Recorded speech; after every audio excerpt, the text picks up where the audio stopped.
कि जब ये देश अपनी आज़ादी का शताब्दी महोत्सव मना रहा होगा, तब उस समय हमें एक विकसित भारत दिखेगा, दुनिया की एक महाताकत के रूप में स्थापित भारत दिखेगा।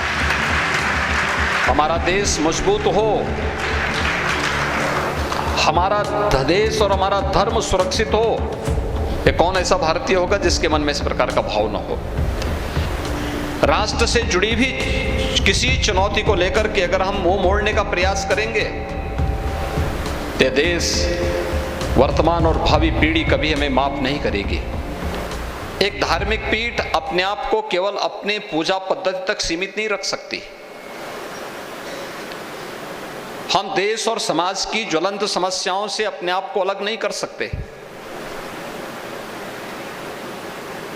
धर्म कभी भी हमें देश और समाज से जुड़ी हुई ज्वलंत समस्याओं से पलायन करने के लिए आज्ञा नहीं देता है। हम अपने आप को उन चुनौतियों के साथ जूझने के लिए तैयार करें। समाज और राष्ट्र से जुड़ी हुई समस्या को अपनी समस्या माने। हमारे धर्म स्थलों को उसके अनुरूप अपने आप को ढालना पड़ेगा। समाज से जुड़ी हुई समस्याओं को लेकर के अगर हम पलायन करेंगे तो जन विश्वास को खोएंगे। राष्ट्र से जुड़ी भी किसी चुनौती को लेकर के अगर हम मुंह मोड़ने का प्रयास करेंगे, तो देश, वर्तमान और भावी पीढ़ी कभी हमें माफ नहीं करेगी।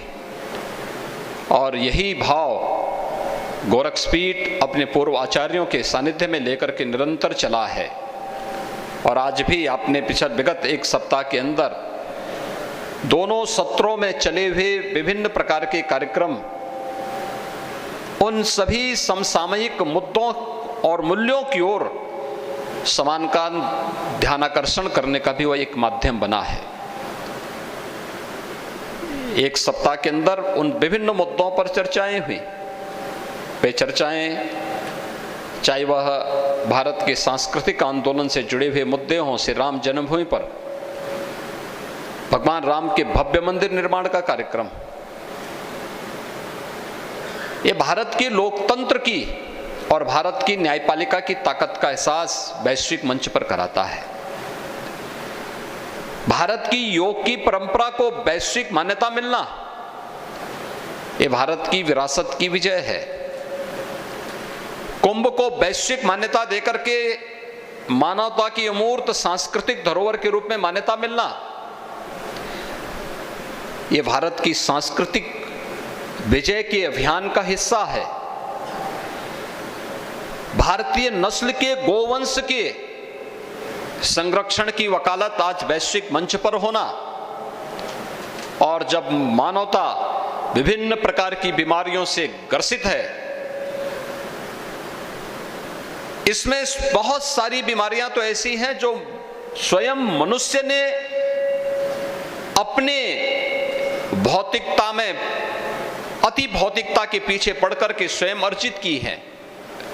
उनसे मुक्ति का कोई राह दिखा सकता है तो भारतीय नस्ल का गोवंश प्राकृतिक खेती के माध्यम से उस राह को दिखाने का एक सशक्त माध्यम बन सकता है। और इस पर आज विचार किए जाने की आवश्यकता है, इस पर कार्य किए जाने की आवश्यकता है। इस दिशा में एक नए मंथन को आगे बढ़ाने की आवश्यकता है। गाय भी बचेगी और मानवता उन तमाम प्रकार की बीमारियों से बचेगी जो आज देख रहे थे। मैं आज सुबह जनता दर्शन के कार्यक्रम में गया था। लगभग 300 से ज़्यादा लोग जनता दर्शन में आए हुए थे और मुझे ज़्यादातर मामले किस प्रकार के देखने को मिले। कैंसर के पेशेंट आए थे, किडनी खराब होने के वाले पेशेंट आए थे, किसी का लीवर खराब हो गया है, कोई हार्ट की बीमारी से परेशान है। गलती उनकी नहीं। जो कुछ हम खा रहे हैं, ये फर्टिलाइजर, ये केमिकल, ये पेस्टिसाइड, ये कहीं न कहीं जिसका इस्तेमाल खेती के लिए किया जा रहा है, ये डायरेक्ट नहीं, इनडायरेक्ट तो हमारे अंदर ही भोज्य पदार्थों के रूप में जा रहा है और फिर एक समय वही बीमारी बनकर के इतना विभत्स रूप लेता है। स्वच्छता अभियान भारत का इतना अच्छा अभियान बना, इसने न जाने कितने लोगों के जीवन को बचाने का काम किया। हमें हर एक उस अभियान की कीमत को समझना भी पड़ेगा। आज से पहले 2017 के पहले इस सीजन में पूर्वी उत्तर प्रदेश में मस्तिष्क ज्वर से हजारों मौतें होती थी। आज बीमारी नियंत्रण में है। ऐसा नहीं कि बहुत कुछ प्रयास अलग से किए गए हों, नहीं, पब्लिक अवेयरनेस का कार्यक्रम, जनता को जागरूक करना, जनता को स्वच्छता के साथ जोड़ने का कार्यक्रम, थोड़ा भी प्रयास हुआ। शासन प्रशासन उस अभियान के साथ जुड़ा और जनता ने उसमें बढ़ चढ़ करके भाग लिया। परिणाम है कि जहां 1200-1500 मौतें जिस पूरे सीजन भर में होती थी, आज उस मौत को हम लगभग 0 तक पहुंचाने में हम सफलता की ओर अग्रसर हुए हैं। 40 वर्ष में पूर्वी उत्तर प्रदेश ने 50,000 मासूम बच्चों को खोया है। 1977 से लेकर के 2017 तक आखिरी मासूम बच्चे इसी समाज की धरोहर थी।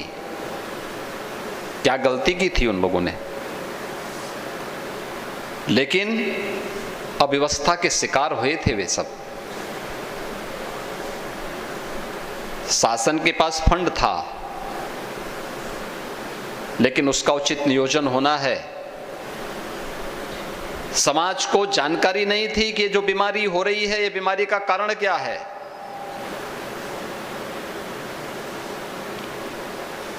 गंदगी उसका कारण है। रहन सहन में थोड़ा बदलाव कर लें और हम स्वच्छता की तरफ अग्रसर हो जाएं,